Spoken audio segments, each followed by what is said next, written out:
দর্শক, ইস্পাহানি মির্জাপুর শাহ মুক্তবাক অনুষ্ঠানে আপনাদের সবাইকে স্বাগত জানাচ্ছি। আমি মনসুর আলমুদ্দিন। আজকে আমরা নির্বাচন নিয়ে কথা বলতে চাই। দুপক্ষ থেকেই আসলে নানান ধরনের অভিযোগ শোনা যাচ্ছে। আজকে জনাব তারেক রহমান বলছিলেন যে নির্বাচনকে এক পক্ষ বাধাগ্রস্ত করার চেষ্টা করছে, অন্যদিকে গতকালকে জামাতের আমির বলেছেন যে অনেকে চোরা পথে নির্বাচনে কে ঘিরে অনেক ধরনের ষড়যন্ত্র হয়তো করছে। সবকিছু নিয়ে আসলে এই বাধাগুলো কোথা থেকে আসছে বা কি ভাবছে দলগুলো, সেখান থেকে আলোচনা শুরু করতে চাই। তিনজন সম্মানিত অতিথি রয়েছেন আমাদের সাথে। আছেন জনাব নাসিরউদ্দিন আহমেদ অসীম, ব্যারিস্টার ল, তিনি আন্তর্জাতিক বিষয়ক সম্পাদক বিএনপি। আছেন জনাব সাইফুল হক, সাধারণ সম্পাদক বিপ্লবী ওয়ার্কার্স পার্টি, এবং তিনি ঢাকা 12 আসন থেকে নির্বাচন করছেন বিএনপি নেতৃত্বাধীন জোটের তরফ থেকে। আর আছেন জনাব আলাউদ্দিন মোহাম্মদ, তিনি যুগ্ম সদস্য সচিব, জাতীয় নাগরিক পার্টি। আপনাদের তিনজনকে স্বাগত আমাদের এই অনুষ্ঠানে। জনাব সাইফুল হক, সমস্যা কোথায় হচ্ছে বা এই যে ষড়যন্ত্রের কথা বারবার ঘুরে ফিরে আসে, কেন সেটা মনে হয়? আপনাকে ধন্যবাদ। প্রিয়ভাজন ব্যারিস্টার অসীম এবং আলাউদ্দিন, তাদেরকে শুভেচ্ছা জানাই। দর্শক শ্রোতা, বিশেষ করে ঢাকা 12 আসনের যারা দেখছেন, আমাদের এই 12 আসনের ভোটার, আমি সাইফুল হক এই আসনে কোদাল মার্কা নিয়ে বিএনপি জোটের সমর্থিত প্রার্থী হিসাবে নির্বাচন করছি। আপনাদের জন্য শুভেচ্ছা এবং শুভকামনা। আমি এই পরিস্থিতিতে আমি মনে করি এটা খুব অস্বাভাবিক কোনো পরিস্থিতি। গত কদিনে 22 তারিখ থেকে নির্বাচন আনুষ্ঠানিক প্রচার শুরু হওয়ার পরে এরকমটি দেখছি না। কিছু উত্তাপ আছে এবং এই উত্তাপটা খুব অস্বাভাবিক না এটা, কারণ এই উত্তাপটা এক ধরনের রাজনীতির অংশ এটা। কিন্তু ভাষা শব্দের আমি দেখলাম যে কিছু কিছু ভাষা দেখলাম। একটু আগে জামাতের আমিরের আপনার এখানে বসে দেখছিলাম কি হাত ব্যান্ডেজ করে আগুনের ফুলকে টুলকে হাতে ধরিয়ে দেওয়া হবে, কি শব্দ টব্দ অনলাইনে এটা দেখলাম আর কি। মানে যারা ইয়েটি করতে আসবে দুর্নীতির ব্যাপারে, তো মানে মানে হাত ব্যান্ডেজ পর্যন্ত তাকে কেন বলতে হলো সেটা জানি না। এটা তো দেশের প্রচলিত আইন আছে, প্রচলিত বিচার ব্যবস্থা আছে, যে কোনো অপরাধের বিচারের।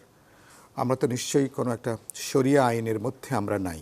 তো ফলে এখানে আমাদের এখানে সিভিল রাইটস আছে, ডেমোক্রেটিক রাইটস আছে, প্রচলিত বিচার ব্যবস্থা আছে। তো নির্বাচনের সময় রাজনীতিকরা অনেক সময় অনেক সুপারলেটিভ ডিগ্রিতে মাঝে মধ্যে তারা কথা বলেন, কিছুটা রাজনৈতিক প্রতিপক্ষকে তাদের উপরে চড়াও হতে যে এগুলো ব্রডলি রাজনীতির অংশ। সেদিক থেকে আমি মনে করি এখনো পর্যন্ত কিছু কিছু ঘটনা আছে। যদি আমি 300 আসনের কথা চিন্তা করি, সেদিক থেকে খুব উদ্বিগ্ন হওয়ার মতন, খুব বড় কোনো আশঙ্কার মতন এমন কোনো ঘটনা ঘটেনি। আমি কিছু ঘটনা আছে, কিছু জায়গায় সংঘাত হয়েছে, সংঘর্ষ হয়েছে, কখনো দলের ভিতরেও আছে, আর কখনো রাজনৈতিক প্রতিপক্ষ তাদের ভেতরেও আছে।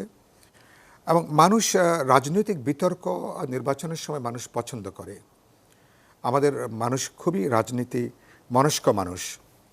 চায়ের দোকান থেকে শুরু করে অলিতে গলিতে যে কোনো জায়গাতে এটা একটা বড় একটা আলোচনার একটা প্রশ্ন। সেদিক থেকে বরঞ্চ এটা এই আলোচনাগুলো মানুষ আবার তুল্যমূল্য, মানুষ আবার এটাকে যাচাই করে। একটা আমি দেখছি বিভিন্ন দলের, তারেক রহমান যেখানে যাচ্ছেন একটা জনস্রোতের জায়গা দেখছি, জামাতেরও আমি যেখানে যাচ্ছেন মানুষের উপস্থিতি, ইভেন আমি ঢাকা 12তে বা আমাদের মতন অন্যান্য প্রতিদ্বন্দ্বীরা যারা যাচ্ছেন, মানে আনএক্সপেক্টেড মানুষের একটা যত্ন, মনোযোগ, সময় মানুষ শুনতে চান।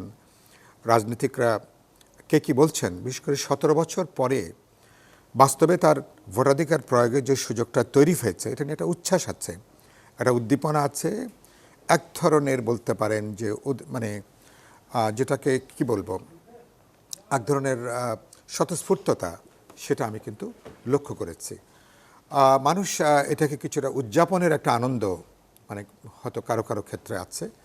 এই পরিবেশটা রক্ষা করতে পারাটাই হচ্ছে গুরুত্বপূর্ণ। উদ্বেগের জায়গা কয়েকটা ক্ষেত্রে আছে। বিভিন্ন সংঘাত যেগুলো চলছে, এই সংঘাতটা এখনই এগুলোকে এটার লাগাম টেনে ধরা দরকার। কারণ যারা নির্বাচনে অংশগ্রহণ করেছেন অধিকাংশ দল হচ্ছেন জুলাই অভ্যুত্থানের যারা অংশীজন, যারা আমরা আপরাইজিংয়ের, যারা আমরা তার অংশীদারিত্ব ভূমিকা নিয়েছেন, দায়িত্ব পালন করেছেন, আমাদের এত শাহাদাত বরণ করেছেন, সেই দলগুলো পুরনো রাজনীতি সংস্কৃতি কোনোভাবে আমরা ফিরিয়ে আনতে চাই না। আমি বিতর্ক করব, আলাপ আলোচনা হবে, পলিমিক্স হবে, কিন্তু যারা আছেন প্রত্যেকে আমাদের রাজনৈতিক প্রতিযোগী, তারা কেউ আমাদের শত্রু নন যে যার বিনাশের মধ্য দিয়ে আমার অস্তিত্ব নির্ভর করে, এই মানসিকতা নিশ্চয়ই অ্যাটলিস্ট আমরা পোষণ করি না। সেদিক থেকে আমি সুস্থ বিতর্ক এটা আমি এক্সপেক্ট করি। কিন্তু যেটা দেখতে চাইব, সরকারকে আমি এসব ব্যাপারে প্রম্পটলি আমি অ্যাক্ট করার ভূমিকায় দেখতে চাইব। সরকার কোনো কোনো ক্ষেত্রে দীর্ঘসূত্রিতা আছে। নির্বাচন কমিশনের সদিচ্ছা নিয়ে প্রশ্ন নেই, জি, তাদের সক্ষমতা নিয়ে আমার প্রশ্ন আছে। যেমন আমার এখানে কোনো কোনো প্রার্থী কিছু হুমকি দিচ্ছেন, ভয়ভীতি দেখাচ্ছেন, দু এক জায়গাতে আমার ব্যানার ট্যানার ফেস্টুন টেস্টুন তারা ছেড়ে ফেলেছেন। নির্বাচন এগুলো গণমাধ্যমে এসছে, নির্বাচন কমিশনেরও এসব মনোযোগ দেওয়া দরকার, এগুলোকে এখনই থামিয়ে দেওয়া দরকার। আমরা 17 বছরের যে আমাদের অপেক্ষা, 12 ফেব্রুয়ারি মানুষ পছন্দের দল বা প্রার্থীকে ভোট দেবে, একটা অবাধ গণতান্ত্রিক প্রতিদ্বন্দ্বিতাপূর্ণ শান্তিপূর্ণ পরিবেশে জি, আমরা করতে চাই। 3টা প্রশ্ন: ভোটারদের নিরাপত্তা, প্রার্থীর নিরাপত্তা, নিশ্চয়ই। এবং আগামী দিনগুলো দেখবেন যে ভোট কেন্দ্রের নিরাপত্তার ইস্যুটা অনেক বড় হয়ে আসবে। আশা করি এই পরিবেশটা আমরা রক্ষা করতে জনাব পারব। আলাউদ্দিন, আপনার কাছে পর্যায়ে আসতে চাই। আজকেও আপনাদের একজন হামলার শিকার হয়েছেন, আপনারা অভিযোগ করছেন বিএনপি সেটি করেছে। মাঠ পর্যায়ে আসলে আপনারা কিসের মুখোমুখি আছেন? আপনাকে ধন্যবাদ। আমার দুই বিজ্ঞ সহালোচক এবং যারা দেখছেন সবাইকে শুভেচ্ছা। আমার সাইফুল ভাইয়ের মতো নির্বাচনে আসন নেই, কাউকে আলাদা শুভেচ্ছা জানানো যায়নি। মূল জায়গাটা হলো যে গত কয়েকদিন ধরেই ঢাকা 18, যেখানে আপনার আমাদের জোটের পক্ষ থেকে ঢাকা দক্ষিণ উত্তরের সম্মানিত আহ্বায়ক আরিফুল ইসলাম আদিব নির্বাচন করছেন, তার কয়েকজন সমর্থক বারবার হামলার শিকার হচ্ছিলেন। তো পরশু আপনার জাহাঙ্গীর সাহেবের সাথে আদিবের সরাসরি কথা হয়েছে, উনি আশ্বাস দিয়েছেন যে উনি বলে দিবেন, এরা আর আসলে হামলা টামলা করবে না। তো আজকে সকালে যেটা হয়েছে, ডুমনি এলাকায়, আপনার বসুন্ধরার পাশে ডুমনি একটা গ্রাম, সেখানে আমাদের একটা পূর্ব নির্ধারিত কর্মসূচি ছিল, সেখানে হামলার ঘটনা ঘটেছে এবং খুবই স্পষ্ট কারা হামলা করেছে। এবং সেখানে মোক্তার নামে এক যুবদলের ব্যক্তি, আরও যারা আছে, এগুলো ভিডিও ফুটেজে দেখা যাচ্ছে। এবং সেখানে স্পষ্টতই এই নির্বাচনী সভাকে বানচাল করার জন্য হামলাটা হয়েছে। সেখানে আমরা অনুসন্ধান করে দেখেছি আলাদা আর কোনো আপনার গ্রুপিং কিংবা আপনার জামাতের সাথে ভেতরে অথবা ওইখানে যে প্রোগ্রাম হচ্ছে অন্য আসলে আর কোনো ইস্যু ছিল না। তো এই প্রেক্ষিতে আমরা আজকে প্রতিবাদ লিপি দিয়েছি, বিক্ষোভ করেছি। মূল জায়গাটা হলো যে এনসিপির মতো একটা নতুন রাজনৈতিক দল এবং এনসিপির যে নেতৃত্ব, এখন পর্যন্ত আমাদের যে 30 আসন নির্বাচন হচ্ছে, আমাদের নেতৃত্ব কোনো প্রতিপক্ষের প্রতি ব্যক্তি আক্রমণ কিংবা তাদের জন্য হুমকি হয়ে ওঠে নাই কোথাও। আমরা চেষ্টা করছি যতটুকু সম্ভব গণঅভ্যুত্থানের পরে আমরা যে রাজনৈতিক সংস্কৃতির পরিবর্তনটা দেখতে চেয়েছিলাম, সেটা যতটুকু সম্ভব আমরা চর্চা করার চেষ্টা করছি। আর আরিফুল ইসলাম আদিবের আরেকটা পরিচয় হলো, তিনি কিন্তু বৈষম্যবিরোধী ছাত্র আন্দোলনের আপনার লিয়াজু কমিটির একজন সদস্য ছিলেন, যে লিয়াজু কমিটি অন্তর্বর্তীকালীন সরকার গঠনের নেতৃত্ব দিয়েছিলেন। সো তার মতো একজন ব্যক্তি যখন হামলার শিকার হয়, তখন আমরা তৃণমূলে যারা কাজ করছে, ঢাকার বাইরের আসনগুলোতে যারা প্রার্থীতে আছেন, তারা অনেক জায়গায় যেতেই পারছেন না, শুধুমাত্র তারা সেখানে নেতাকর্মীদের সেই গ্রাউন্ডটা নেই না থাকার কারণে। তো পাশাপাশি আজকে আরেকটা বিষয় আমরা দেখলাম যে কুমিল্লা 10 আসনে, আপনারা নিশ্চয়ই খেয়াল করেছেন, গফুর ভূঁইয়া সেখানে বিএনপি মনোনীত প্রার্থী ছিলেন। তো গফুর ভূঁইয়ার মনোনয়নপত্র কিন্তু দ্বৈত নাগরিকত্ব প্রমাণিত হওয়ার কারণে বাতিল হয়ে গিয়েছে। সেখানে আপনার আরেকজন মোবাশ্বের ভূঁইয়া, যার আপনার মনোনয়নপত্র, আপনার যেখানে তো প্রত্যয়নপত্রই ছিল না বিএনপির পক্ষ থেকে, প্রত্যয়নপত্র ছাড়া জমা দেওয়ার কারণে তার প্রার্থিতা তখন রিটার্নিং অফিসার স্থগিত করে দিয়েছিল, তাকে প্রতীক বরাদ্দ দেয় নাই। কিন্তু গফুর ভূঁইয়া যখন আপনার তার মনোনয়নপত্র বাতিল হলো, সেই একই জায়গায় কিন্তু হাইকোর্টের রিটের প্রেক্ষিতে ধানের শীষ বরাদ্দ দেওয়া হলো মোবাশ্বের ভূঁইয়াকে। এবং পাশাপাশি যে হামলা হচ্ছে, আক্রমণগুলো হচ্ছে, এগুলো কিন্তু আক্রমণ হচ্ছে, আলাপ আলোচনা হচ্ছে, সমালোচনা হচ্ছে, কিন্তু প্রশাসনের পক্ষ থেকে, ইসির পক্ষ থেকে কিন্তু আমরা কোনো পদক্ষেপ দেখতে পাচ্ছি না। সো এই জায়গায় এখানে আমরা যেই একটা মুখোমুখি পরিবেশ তৈরি হচ্ছে, সামনের দিনগুলোতে যদি এই পরিবেশ অব্যাহত থাকে এবং প্রশাসন যদি নীরব থাকে, আমরা সত্যিকার অর্থে এখানে সংখ্যা প্রকাশ করছি যে সত্যিকার প্রশাসনের দিক থেকে আপনারা কি এখানে প্রতিক্রিয়া পাচ্ছেন বা নির্বাচন কমিশন কি বলছে আপনারা যখন অভিযোগ জানাচ্ছেন? নির্বাচন কমিশনে আজ বিকেল 5টায় আমাদের মুখ্য সংগঠক হাসনাত আবদুল্লাহ নির্বাচন কমিশনে দেখা করে আমাদের আসনগুলোতে প্রার্থীরা যেই পরিস্থিতি ফেস করছেন এবং একটা অসম গ্রাউন্ড যে ফেস করছেন, এই বিষয়টা তারা ব্যাখ্যা করে আর্জি দিয়েছেন দ্রুত যাতে ব্যবস্থা গ্রহণ করা হয়। কিন্তু আমরা যেটা দেখছি, প্রশাসন অনেক ক্ষেত্রে নির্বিকার এবং প্রশাসন তার মধ্যে একটা আপনার আত্মতৃপ্তি আছে যে অন্যান্য যে রক্তাক্ত নির্বাচন সেটার চেয়ে নির্বাচন এখন পর্যন্ত সেরকম রক্তপাতের ঘটনা ঘটেনি। কিন্তু দেখেন, আমরা যে গণ অভ্যুত্থানের পরের যে বাস্তবতা, এই বাস্তবতায় কিন্তু আমরা কেউ প্রত্যাশা করি না যে আসলে এখানে রক্তারক্তি ঘটবে। এবং স্বাভাবিকভাবে এখানে কিন্তু আপনার আওয়ামী লীগের মতো একটা হোলিস্টিক মাফিয়াতন্ত্রের বিরুদ্ধে কিন্তু ফাইট করে আমরা একটা গ্রাউন্ড তৈরি করেছি, যে গ্রাউন্ডে সবাই কিন্তু অ্যান্টি ফ্যাসিস্ট কোয়ালিশনের অংশ। তো তাদের মধ্যে যদি আমরা উন্নাসিকতা করি অথবা এটাকে সামহাও আমরা উপেক্ষা করে যদি মুখোমুখি একটা অবস্থা তৈরি করি যে না একটা উত্তেজনা আসবে, সেটা কিন্তু অনেকটা সময় নিয়ন্ত্রণের বাইরে চলে যেতে পারে। সো আমাদের যেই আর্জিটা হলো যে আমরা চাই, এবং যারাই নির্বাচন করছে সবাই এখন চাচ্ছে যে একটা সুষ্ঠু নির্বাচন হোক, এবং যে কোনো মূল্যে 12 তারিখ নির্বাচনকে সাকসেসফুল করতেই হবে। এই বিষয়ে মনে হয় আমাদের কারোর ভিতরে কমিটমেন্টের কোনো অভাব নেই, কিন্তু এখানে রুল পালন করতে হবে ইসিকে এবং অন্তর্বর্তীকালীন সরকারকে, যাতে সেই গ্রাউন্ড তৈরি করা যেতে পারে। নির্বাচনের পূর্বেই, আপনার ফলাফলের পূর্বেই যদি আমরা একটা শ্যাডো ফলাফল প্রত্যাশা করে থাকি, সেটা কিন্তু এই নির্বাচনের জন্য ভালো ফল বয়ে আনবে না। জি, ধন্যবাদ জনাব অসীম। আশা করি আপনার শব্দযন্ত্রটি ঠিক হয়েছে। এখন যে অভিযোগগুলো একটু আগে করছিলেন জনাব আলাউদ্দিন, যে বিএনপির নেতাকর্মীদের হাতে তারা নানান জায়গায় আক্রমণের শিকার হচ্ছেন, নাজেহাল হচ্ছেন, এটার ব্যাপারে আসলে বিএনপির অবস্থানটা কি? ধন্যবাদ আপনাকে, সহ আলোচক এবং দর্শক শ্রোতা যারা দেখছেন তাদেরকে শুভেচ্ছা জানাচ্ছি। দেখেন, এই ব্যাপারটা তো মনে করেন যে পুরোপুরি আমি জানি না, তো এখানে বিএনপি কতটুকু ব্যবস্থা নেবেন। আলাউদ্দিন, আপনি যেটা বলেছেন যে জাহাঙ্গীর ঢাকা 18 আসনে যিনি বাংলাদেশ জাতীয়তাবাদী দলের প্রার্থী নির্বাচন করছেন, তিনি আশ্বাস দিয়েছেন। এই আশ্বস্ত করার বিষয়টা কিন্তু নির্বাচন কমিশনের ছিল।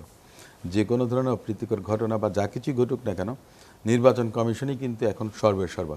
তফসিল ঘোষণা হবার পর আমার একটু উদ্বেগের একটা জায়গা আছে। 8 জন ইউএনওর ব্যাপারে একটা রাজনৈতিক দল আপত্তি দিয়েছিল। সে 8 জন ইউএনওকে ট্রান্সফার করা হয়েছে নির্বাচন কমিশনের সুপারিশ অনুযায়ী। সরকারের পক্ষ থেকে 2 দিনের মাথায় তাদের বদলি ক্যান্সেল করা হয়েছে। তার মানেটা কি? সরকার হস্তক্ষেপ করছে অনেকগুলো বিষয়ে। যে জায়গাতে প্রার্থীদের নিরাপত্তা দেওয়ার বিষয়টা হচ্ছে যে নির্বাচন কমিশনকে এনশিওর করতে হবে, আইন শৃঙ্খলা রক্ষাকারী বাহিনী বলেন বা যাই বলেন, যারাই হোক না কেন, প্রতিদ্বন্দ্বিতা অনেকগুলো দল থাকবে, প্রতিযোগিতা থাকবে, প্রতিযোগিতাটা সুষ্ঠু হবে, এটাই কিন্তু আমি আশা করি। প্রত্যাশাটা এটাই ছিল জনগণের, বাংলাদেশের জনগণের।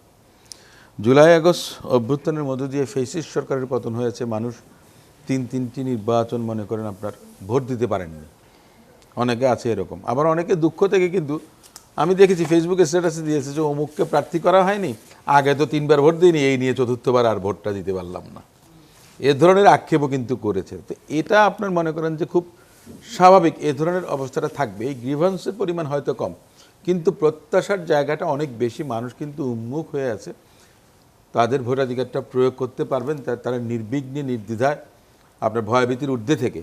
এবং আমাদের অন্তর্বর্তী সরকারের প্রধান উপদেষ্টা তিনি নিজেও বলেছেন যে সবচেয়ে ভালো একটা নির্বাচন উনি উপহার দিতে চান, কিন্তু কিভাবে করবেন? এই অবস্থাটা কেন হলো? আমাদের যে স্পিরিটটা ছিল, স্পিরিটটা কেমনটা যেন ডিরেইলড হয়ে গেছে। আমি নিজেই সাক্ষী। আমি জেল থেকে বেরোবার পর আমি দেখেছিলাম যে নৌকার ধানের শীষ, 2 সাপের একই বিষ, এ ধরনের স্লোগান এসেছিল কোনো একটা পক্ষ থেকে, যারা অভ্যুত্থানের অংশীদার বড়, যাদের কাছ থেকে আমাদের প্রত্যাশা অনেক বেশি ছিল। এরপরে আছে আপনার বিভিন্ন ধরনের কথা এসেছিল, কিন্তু একটা পর্যায়ে এসে একটা নতুন রাজনৈতিক দল হয়েছে। তারা ভেবেছিলেন যে তারাই বোধহয় আপনার জুলাই আগস্ট 2024 অভ্যুত্থানের সোল এজেন্ট, এই ধরনের দাবি করেছিলেন। ডেভিয়েশনটা মনে করেন যে বাংলাদেশের জনগণ কিন্তু বুঝতে পেরেছেন, যার কারণে হালে পানি পাওয়া যাচ্ছে না। এই যে আক্রমণের শিকার হচ্ছেন বা আক্রান্ত হচ্ছেন, এটা সাইকোলজিক্যালি কিন্তু একটা বিষয়টা। সাইফুল হক ভাই নির্বাচন করছেন কোদাল মার্কা নিয়ে। বাংলাদেশ জাতীয়তাবাদী দল ওনাকে শরিক দলের অংশ হিসেবে মনোনয়ন দিয়েছেন। সেখানে বিএনপির একজন নেতাকে আগে মনোনয়ন দিয়েছে, সেটা তাহলে আগে উচিত হয়নি আমি মনে করি। ওই মনোনয়নটা তখন উইথহেল্ড রাখা উচিত ছিল। আমি এটা ব্যক্তিগতভাবে মনে করি। আমি নির্বাচনে আমি মনোনয়ন বঞ্চিত, কিন্তু আমার কোনো গ্রিভেন্স নাই, আমার কাছে এমপি হতে হবে এমন কোনো কথা নেই। কিন্তু আমি যেটা ফিল করি, এখন আমি বলবো যে ঢাকা 12 আসনে যে সাইফুল হক নীরব যখন ঢাকা মহানগর ছাত্রদলের সেক্রেটারি ছিলেন, তখন আমি ঢাকা বিশ্ববিদ্যালয়ের আহ্বায়ক ছিলাম ছাত্রদলের। আমরা একসঙ্গে রাজনীতি করেছি। আমি তো ওনার কাছে আহ্বান জানাবো যে সাইফুল হক ভাইকে সমর্থন করে যান। এতটা বছর আপনি রাজনীতি করেছেন, এমপি হতে না পারেন, দল আপনাকে অন্যভাবে প্রোভাইড করতে পারবে। আমি এটাকেই মনে করি যে সহনশীলতা বা সহমর্মিতা কিংবা সহানুভূতি। কারণ শরিক দলের সঙ্গে যারা ছিলেন, একটা ডিসিপ্লিন সবার মধ্যে থাকবে। সো দলের মধ্যে যেমন ডিসিপ্লিন থাকবে, দলের শরিক দলের মধ্যে ডিসিপ্লিন থাকবে, ঠিক অপরাপর আপনার এনসিপি বলেন, জামাত বলেন, বিএনপি বলেন, প্রত্যেকের মধ্যেই কিন্তু এই সহানুভূতি, সহমর্মিতা, সহনশীলতা, পারস্পরিক শ্রদ্ধাবোধ যেটা হারিয়ে গিয়েছিল। জি, বাংলাদেশে আওয়ামী লীগ সমস্ত কিছু ধ্বংস করে দিয়েছিল, মানবতাবোধটাও কিন্তু সে সময় চলে গিয়েছিল। তো আমরা তো আশা করেছিলাম যে অনেক ভালো কিছু হবে। আর যে কথাটা বলছি যে এই যে এখন একজন আরেকজনের বিরুদ্ধে আপনি বলছেন, এটার একটা কারণ আছে। আপনার যখন দীর্ঘসূত্রিতা বলে না যে জাস্টিস ডিলেড, জাস্টিস ডিনাইড, আবার জাস্টিস হারিড, জাস্টিস বারিড, এটাও কথা আছে। এর আগে তো আমরা দেখেছি 91 সালে জাস্টিস শাহাবুদ্দিন সাহেব নির্বাচন করেছেন, হাবিবুর রহমান সাহেব করেছেন, জাস্টিস লতিফুর রহমান সাহেব করেছেন। ওনারা কিন্তু 90 দিনের মধ্যেই কিন্তু নির্বাচনগুলো করেছেন।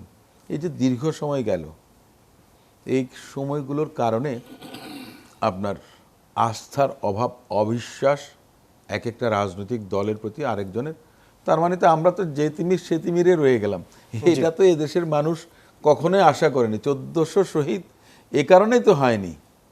জি, আমি এটা বলছি জুলাই আগস্টের কথা, কিন্তু তার আগে যে 15 বছর বাংলাদেশ জাতীয়তাবাদী দল, জামাত ইসলাম সহ শরিক দলে সাইফুল হক ভাইদের দল, অন্যান্য যারা ছিলেন প্রত্যেকেই তো আন্দোলনে অংশগ্রহণ করেছেন, জেল জুলুম কারাবরণ করেছেন, হত্যাকাণ্ডের শিকার হয়েছেন, গুম খুনের শিকার হয়েছেন।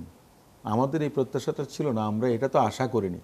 আজকে কেন একটা দলের প্রধান আরেকজনের দলের প্রধানকে নিয়ে আপনার মন্তব্য করবেন বা বক্তব্য দেবেন কিংবা আশঙ্কা প্রকাশ করবেন, এটা খুব দুঃখজনক, এটা খুব দুর্ভাগ্যজনক।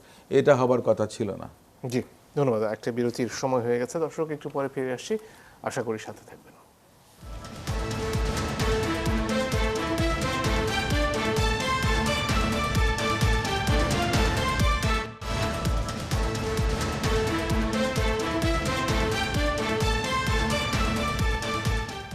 দর্শক, আপনারা দেখছেন ইস্পাহানি মির্জাপুর চা মুক্তবাক। জনাব অসীম, আপনার কাছে ফিরে আসতে চাই। আজকে জনাব মির্জা ফখরুল ইসলাম আলমগীরের একটা বক্তব্যের ব্যাপারে আপনার একটু ব্যাখ্যা শুনতে চাই। তিনি বলছিলেন যে এবার নৌকা নেই, নৌকার যিনি কাণ্ডারি সাবেক প্রধানমন্ত্রী শেখ হাসিনা, তিনি নেতাকর্মীদের ফেলে পালিয়ে গেছেন ভারতে, দিল্লি গিয়ে বসে আছেন আর আমাদের বিপদে ফেলে গেছেন। শেখ হাসিনা থাকলে অন্তত একটা গণতান্ত্রিক ব্যবস্থা চলতো। আসলে আমার কাছে পরিষ্কার নয় তিনি কি বলতে চেয়েছেন। এটা তো মাইন্ড রিড আপনিও যেমন করতে পারছেন না, আমিও করতে পারছি না। আমি একটু অবাক হয়েছি। তবে আমি ইন্টারপ্রিটেশনটা এরকম, আমি দেখেন অনেক আগে একটা আনন্দবাজার পত্রিকার সঙ্গে একটা সাক্ষাৎকার, সেটাতে আমাকে জিজ্ঞেস করেছিলেন যে আওয়ামী লীগ কি নির্বাচনে অংশগ্রহণ করা উচিত কি উচিত না। আমি বলেছিলাম যে গণতন্ত্রের সৌন্দর্যটা হচ্ছে যে আপনার ইনক্লুসিভ একটা ইলেকশন।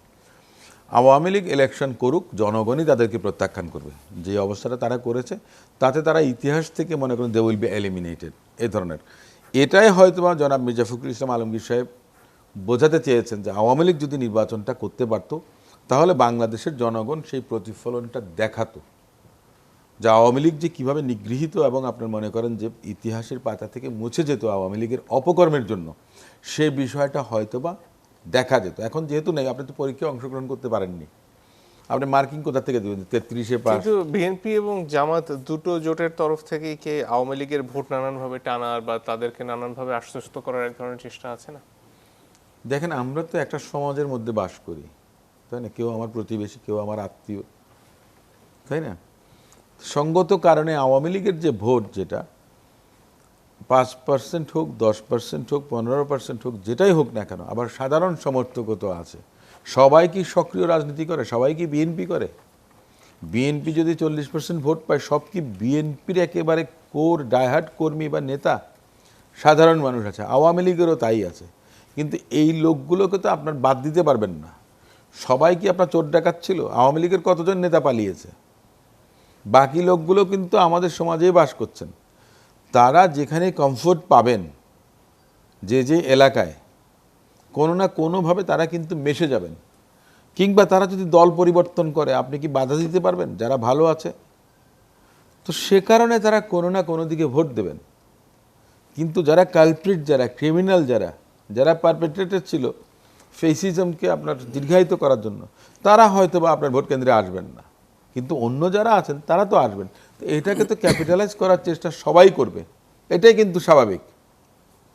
আপনার ইন্ডিয়াতে দেখেছেন যে আপনার বিভিন্ন রাজ্যগুলোতে আপনার অপোজিশনের এমপিদেরকে কিভাবে কেনা বেচা হয়। আমাদের এখানে তো আর্টিকেল 70-র জন্য মনে করেন যে এটা সম্ভব হয়নি। আপনি আর্টিকেল 70 তুলে দেন, তারপরে দেখেন কি হয়। তো সে কারণে আমি মনে করি যে এটাই মানে পলিটিক্যাল আপনার যে ডেমোক্রেসির যে একটা বিউটি, যেটা আমি মনে করি যে এটাও কিন্তু ওটার একটা পার্ট। আপনি কাউকে বাদ দিয়ে দিলেন একেবারে, বিচার করে কাউকে নিষিদ্ধ করা এক জিনিস, নির্বাহী আদেশ সেটা অন্য জিনিস। আমার নিজেরও কথা ছিল যে আপনার আওয়ামী লীগ তো প্রার্থী দিতে পারতো না, কিংবা আওয়ামী লীগের এমপি ক্যান্ডিডেটও কেউ হতো না। আমার এলাকায়, আমি যে এলাকায় বাস করি, আমার দলের অনেক নেতাকে আওয়ামী লীগের নেতারা তাদের দলের প্রার্থী হওয়ার জন্য অনুরোধ করেছিল, যদি আওয়ামী লীগ অংশগ্রহণ করতে পারত। আওয়ামী লীগের অবস্থাটা সে জায়গাতে মানে দেউলিয়া, এমন দে ওয়েন্ট ইনটু লিকুইডেশন অবস্থাটা হয়ে গেছে আওয়ামী লীগের। সেটা জনাব মির্জা ফখরুল ইসলাম আলমগীর সাহেব সেটা হয়তো বা মিন করেছেন। জি, ধন্যবাদ। জনাব আলাউদ্দিন মোহাম্মদ, এই আপনাদের 11 দলীয় জোটের প্রচারণায় বিভিন্ন সময় ধর্ম সামনে আসছে এবং দেখছিলাম কালকেও জনাব শাহরিয়ার কবির জামাতের তরফে একটি প্রচারণায় গিয়ে বলেছেন যে যদি দাঁড়িপাল্লায় ভোট না দেন তাহলে আসলে কবরে গিয়ে কি উত্তর দেবেন। এই যে ধর্মের ব্যবহার আপনাদের জোট সঙ্গীদের তরফ থেকে করা হচ্ছে, সেটাকে আপনারা আসলে কিভাবে দেখছেন? ধর্মের ব্যবহার আপনি যেটা উদ্বুদ্ধ করলেন, শাহরিয়ার কবির যেভাবে বলেছেন, যদি এভাবে বলে থাকেন এটা তো খুবই ন্যাক্কারজনক এবং এটা তো বলতে পারেন না। আসলে ধর্মের ব্যবহার আমাদের জীবনে আছে, আমাদের কালচারের সাথে ধর্মযুক্ত আছে, আমরা যেভাবে জীবন আচরণ করি সেটার সাথে ধর্মযুক্ত আছে। সো নির্বাচন আসলে মানুষ তার রুটে ফিরে যাওয়ার একটা প্রবণতা থাকে। এটা আওয়ামী লীগ বলেন, বিএনপি বলেন আপনার, কিংবা অন্যান্য রাজনৈতিক দল, সবাই ধরেন যেমন একটা ধর্মের যে চিহ্ন আচার আছে এগুলোকে ধারণ করে এবং সাধারণ মানুষের কাছে যেতে চায়। তো এইটা একটা লেভেলের ধর্মের ব্যবহার ধরেন, এবং এই ব্যবহারটাকে আমি খুব নেতিবাচকভাবে দেখছি না। কিন্তু ধর্মের যে ফান্ডামেন্টাল ফিকাহ আছে, আইন আছে, হ্যাঁ ধর্মের, সেটার মাধ্যমে যেমন ধর্মের যে জাস্টিস আছে, জাস্টিসের ভয় যদি কাউকে দেখায়, এটা অবশ্যই আমি সমর্থন করি না। এবং আমি মনে করি যে যারা এটা দেখাচ্ছেন জনগণ এটাকে মার্ক করছে, এটা রিলিজিয়াস, এবং আমি যারা কম রিলিজিয়াস মানে প্র্যাকটিসিং না, সবাই মার্ক করছে, এবং এটা উচিত না। এবং ধর্মের এই ব্যবহারটা আমরা অবশ্যই রাজনীতিতে চাই না বলেই কিন্তু আমরা আপনার এই ধর্মভিত্তিক দলগুলোকে আলাদা রাখি নাই। আমরা চেয়েছি যে, আপনি আমাকে প্রশ্ন করেন যে আমরা এমন জোটটাকে এমনভাবে সাজাতে চেয়েছি যে বাংলাদেশের মানে রাজনৈতিক ল্যান্ডস্কেপে যাতে এমন না হয় যে আপনার ধর্ম বনাম অধর্ম, অথবা যে আগে দেখেছি সেকুলার বনাম আপনার কনজারভেটিভ, এ ধরনের বিভাজন যাতে তৈরি না হয়। কারণ আমাদের সোসাইটিতে এই মুহূর্তে সবচেয়ে বড় যে সংগ্রাম, এটা কিন্তু মূলত সিভিলিটির সংগ্রাম। কারণ আমরা মানুষ হিসেবে আপনি দেখেন যে আপনি হয়তো বা শাহরিয়ার কবির একভাবে বলছেন, কিন্তু তার যেই মেসেজটা, এটা যখন আপনার আরও 2-3 ধাপ পার হয় তখন কিন্তু মেসেজটা ঠিক মানে এরকম শব্দে প্রয়োগ করা যায় না, তখন এটা আপনার অ্যাকশনে চলে যায়। এটা সব রাজনৈতিক দলের জন্যই। তো আমাদের সিভিলিটির লেভেলটা একটা পর্যায় পর্যন্ত পৌঁছার আগ পর্যন্ত আমি মনে করি যে রাজনীতিতে ধর্মের ব্যবহার আপনার এটা লিমিট করা উচিত, এবং যতটুকু সম্ভব যেটা আমরা বলছি যে আচারে ধর্ম, যেটা সেই জায়গাটা ওকে কালচার হিসেবে ধরেন, এর বাইরে ধর্মের ব্যবহারটাকে আসলে আমরা সমর্থন করি না। বাট একই সাথে আমরা এটাকে যে ভিলিফাই করা, এটাকে আপনার টেরোরাইজ করা, কিংবা এটাকে আপনার একেবারে আপনার নির্মূল করার যে আপনার চেষ্টা ধরেন, সেই চেষ্টাটাকে আমরা অ্যালাউ করি না, এবং আমরা মনে করি না যে এটা সঠিক।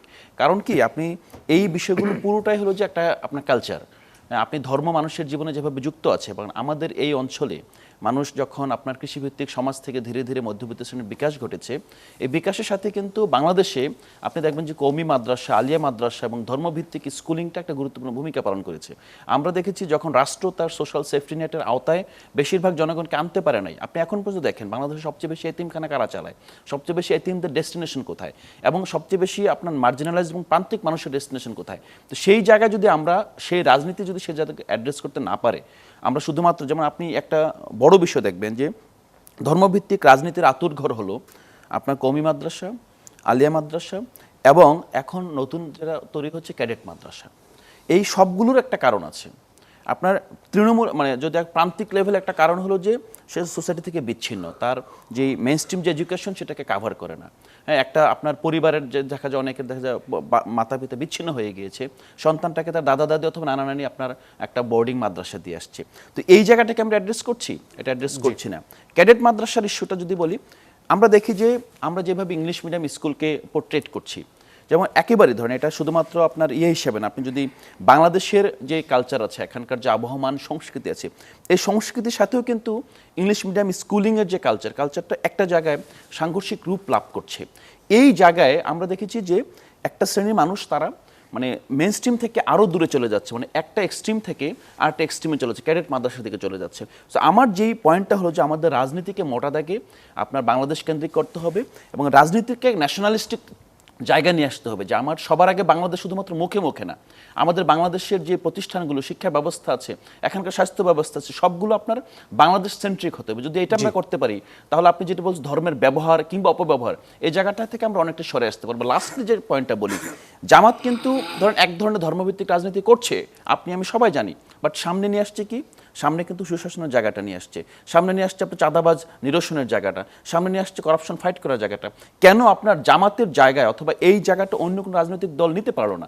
নিতে পারে তো জামাতের আপনার রাজনীতির আপনার অনুষঙ্গ যেটা মূল এলিমেন্ট চলে আসতো ধর্ম, কিন্তু সেই জায়গাটা থেকে বের হয়ে আমরা যে ডিমান্ডটা আছে পপুলার ডিমান্ডের জায়গাটা অন্য কেউ অ্যাড্রেস না করার কারণে জামাত এটাকে ইউটিলাইজ করতে পারছে। আমার যেই পয়েন্টটা হলো যে আমাদের রাজনীতিকে এই পপুলার যে অ্যাপিল, মানুষ যেটা চায় সেই জায়গাটায় ফিরে যেতে হবে। যদি যায় তখন আমরা হয়তো দেখবো ধর্মভিত্তিক রাজনীতি অথবা ধর্মের ব্যবহারটা ধীরে ধীরে এটা মিয়ে যাবে, কমে যাবে। ধন্যবাদ জনাব সাইফুল হক। এই যে দুই তরফ থেকে আসলে ধর্মের এক ধরনের ব্যাখ্যা হাজির করে নিজেদের অবস্থানটা জোরালো করার যে চেষ্টা, সেটা আসলে নির্বাচনে কি ধরনের প্রভাব রাখছে? আমাদের এখানে ট্র্যাডিশনালি তো আমাদের এখানে আমরা বারবারই আমরা বহুদিন বলে আসছিলাম যে ধরুন বাস্তবে যদি প্রথম বলি, ভোট যদি গণতন্ত্রের গুরুত্বপূর্ণ একটা উপাদান হয়, গণতন্ত্র মর্মবস্তুর দিক থেকে অসাম্প্রদায়িক। গণতন্ত্র ইটসেলফ কেন এটা অসাম্প্রদায়িক?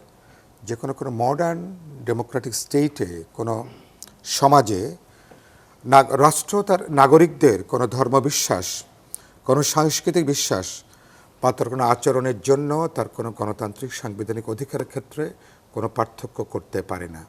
সারা দুনিয়াব্যাপী লিবারেল ডেমোক্রেটিক যে স্টেটগুলো আছে, বা যাদেরকে আমরা কিছুটা উদারনৈতিক বলি, প্রোগ্রেসিভ বলি বা ইনক্লুসিভ বলি, এইসব স্টেটের একটা বড় জায়গাটা কিন্তু এইখানে যে রাষ্ট্র তার নাগরিকদেরকে, ধর্মটা ব্যক্তির বিশ্বাস আচরণের প্রশ্ন থাকছে, কিন্তু স্টেটের নাগরিকের যে কোনো অধিকার, গণতান্ত্রিক অধিকার, মানবাধিকার, তার বেসিক নিডসের ক্ষেত্রে রাষ্ট্র কোনো দ্বিচারী ডাবল করে স্ট্যান্ডার্ড করবে না।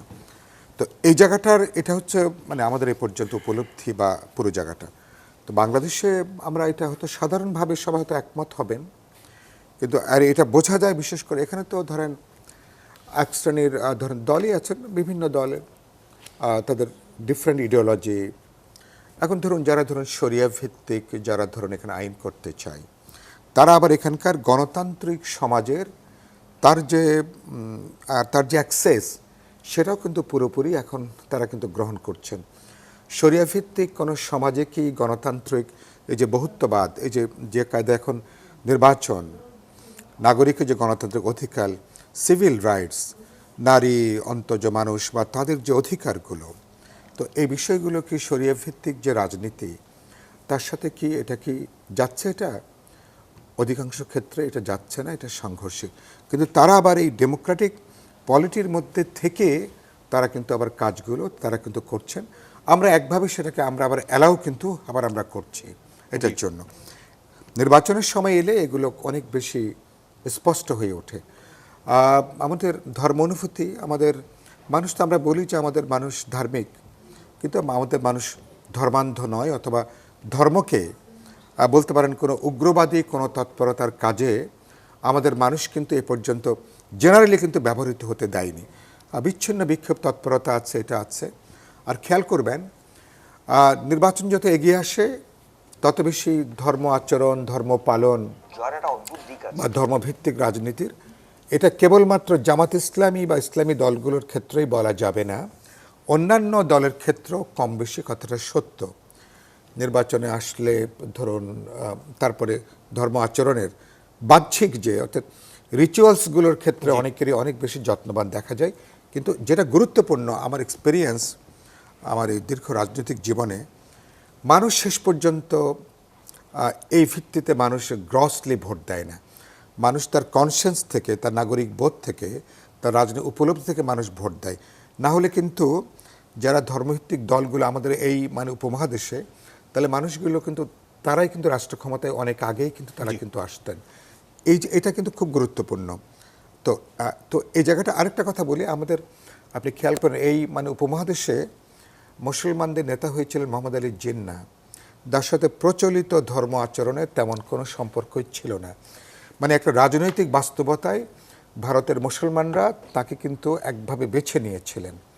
বাংলাদেশের হিস্ট্রিতে আপনি দেখবেন, আমি নাম উল্লেখ করতে চাই না, ধর্ম আচরণের ক্ষেত্রে যারা হয়তো ওই অর্থে কম রিচুয়ালস পালন করেন, তারা কিন্তু বৃহত্তর মুসলমান জনগোষ্ঠীকে তারা কিন্তু লিড করেছেন। ধন্যবাদ। তার মানুষ শেষ পর্যন্ত রাজনৈতিক চেতনা তার বিবেক বোধ দ্বারা চালিত হয়, ধর্মীয় চেতনা দ্বারা নয়। কিন্তু এটা একটা ফ্যাক্টর, কিন্তু এটা কিন্তু মূল চেতনা হয়ে গেছে। আবারও জনাব ধন্যবাদ আপনাকে। আরও একটা বিরতির সময় হয়ে গেছে, ফিরছি একটু পরে, আশা করি সাথে থাকবেন।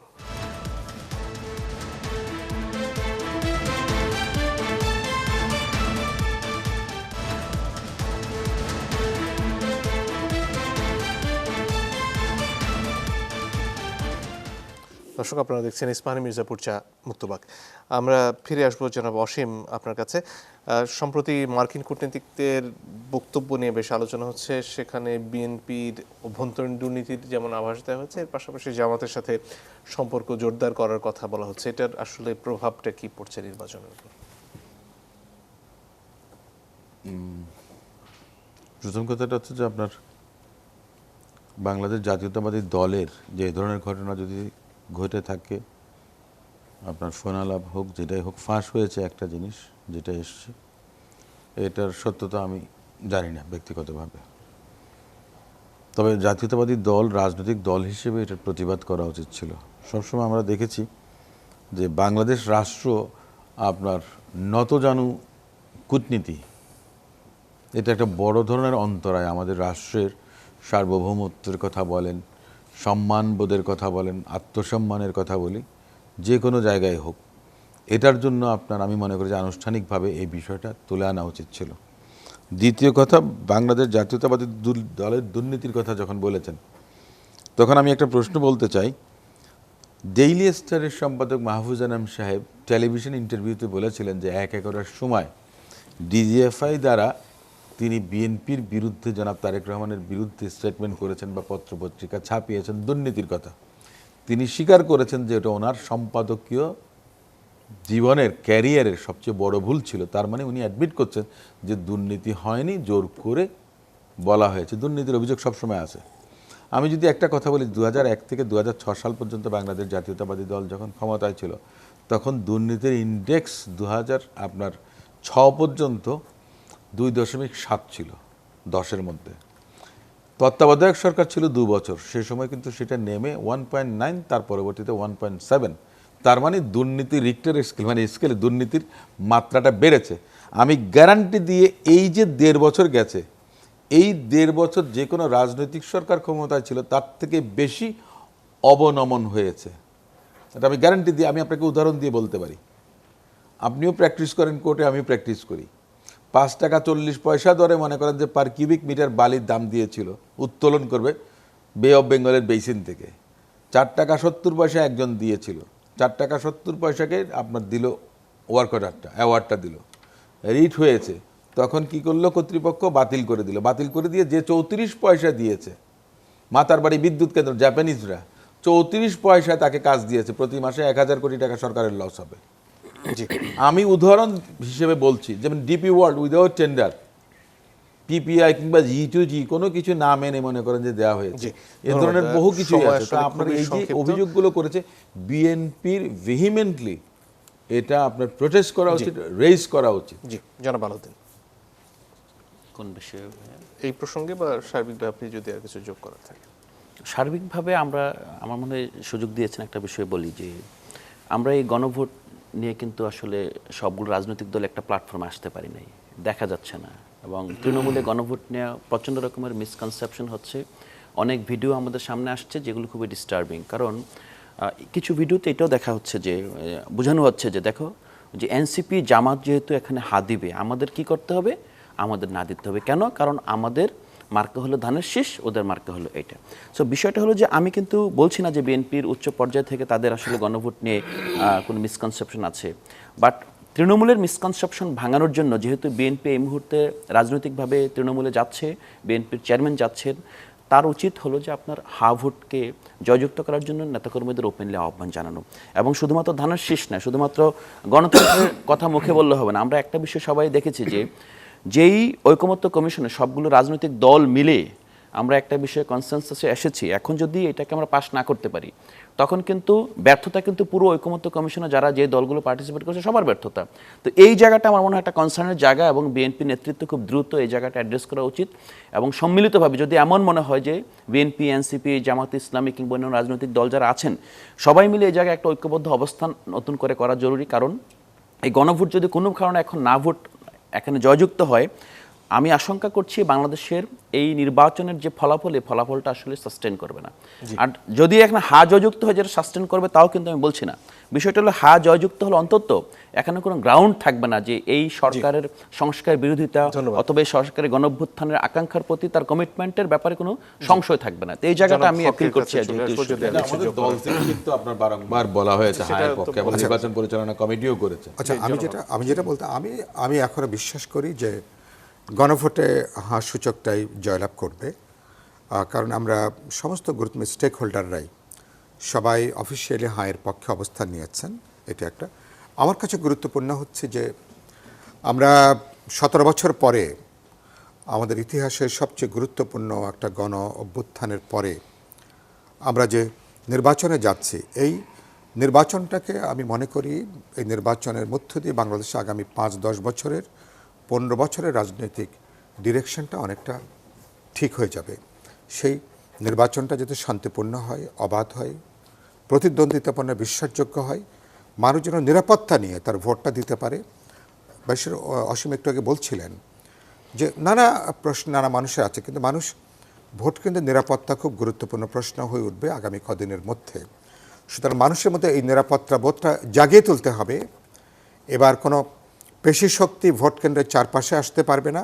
কোনো পেশি শক্তি, কোনো মাফিয়া, কোনো সন্ত্রাসী, কোনো দুর্বৃত্ত অথবা কালো টাকা দিয়ে ভোট কেনার যে সংস্কৃতি, যথাসম্ভব এই উত্তরাধিকার আমরা বর্জন করব। মানুষকে আস্থার বোধের জায়গা তৈরি করব। ভোট কেন্দ্রে আসবেন, পছন্দের দল বা প্রার্থীকে ভোট দেবেন, এবং বাংলাদেশে একটা নির্বাচন ছাড়া বাংলাদেশকে এই মুহূর্তে রক্ষা করবার অন্য কোনো পথ নাই। সবাই সেই পথে আমরা হাঁটব, এটা বিশ্বাস করতে চাই। দর্শক, আপনাদেরকে ধন্যবাদ জানিয়ে আজকের মতো বিদায় নিচ্ছি।